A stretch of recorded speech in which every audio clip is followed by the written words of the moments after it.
थोड़ा साइड में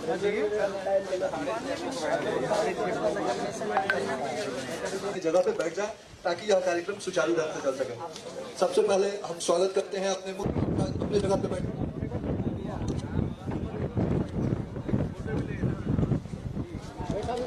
कोई सवाल इधर बिहार भी बनता जा रहा है। देखिए, अगर बहुत आप हाइट वाले नहीं सोचेगा, कोई और राज्य टाइट मत होइए।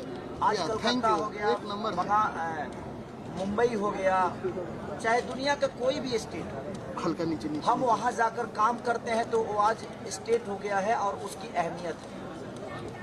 हमारे बिहार में कोई फैक्ट्री नहीं है, इसलिए हमें मजबूरन अपने घर परिवार को चलाने के लिए अगर वो फैक्ट्रियाँ हमारे यहाँ होती तो इतने सारे वर्करों को पैदल चल के आने की जरूरत नहीं।